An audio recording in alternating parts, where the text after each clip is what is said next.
কিন্তু তোমার মায়ের সঙ্গে তোমার কোনো আর যুক্তি করা চলবে না। ও জানলে কি করি? মায়ের সঙ্গে আর পরামর্শ নেওয়া যাবে না।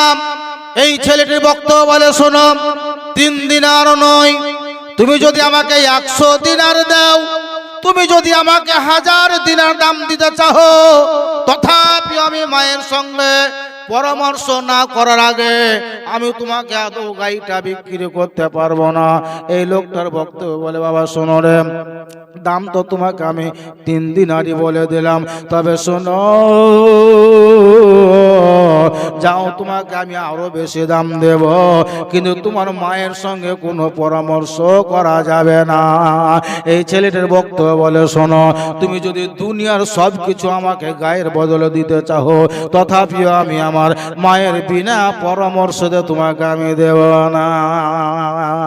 গাই যদি তোমাকে নিতে হয় গো, একটু ধৈর্য ধরো, অপেক্ষা করো, আমি মায়ের কাছে দুটো কথা বলে চলে আসি।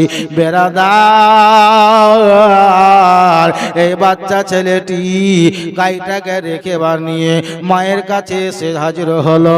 মাকে বলছে, মা গো, আজকে গাইটা আমি বিক্রি করার জন্য হাটে নিয়ে গেলাম। গায়ের দাম বলার আগে কোন একটা গ্রাহক এসে আমাকে 3 দিনের দাম বলে দিয়েছে গো মা। বলে, মা জননী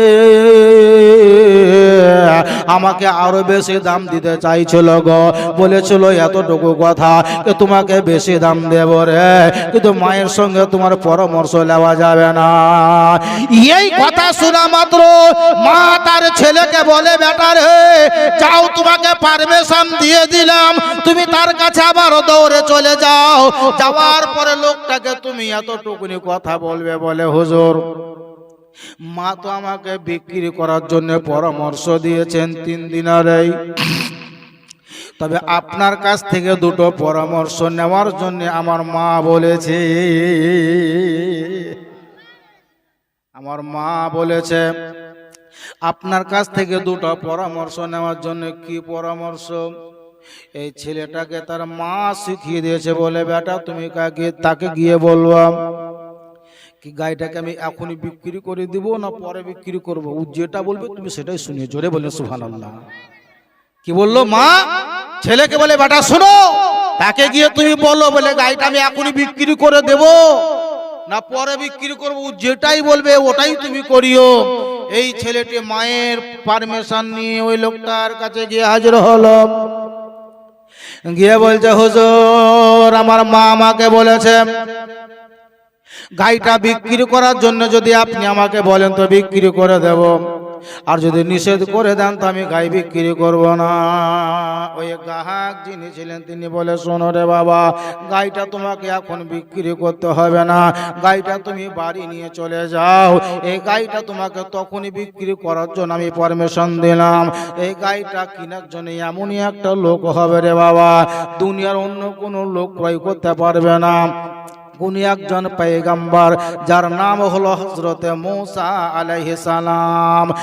এই হাটের ভিতরে ইতিম সন্তানটাকে ওই গ্রাহক বলছে, শোনো রে বাবা, শোনো, গাই তোমাকে এখন বিক্রি করতে হবে না, তুমি গাইটা বাড়ি নিয়ে চলে যাও। গাইটা কেনার জন্য তোমার বাড়িতে লোক চলে যাবে, তবে শোনো রে, গাইটা তুমি তখনই বিক্রি করবে।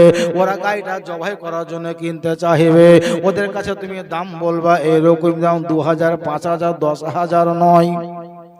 ওদের সঙ্গে তুমি গায়ের দামটা করবা, বলে, গায়ের চামড়াটা যত বড় হবে এই চামড়াটা একটা ঢোল তৈরি করব, আর ওই ঢোলের ভিতরে যত সোনা আটবে ওই সোনা সম্পূর্ণ চামড়া ভরে নেব।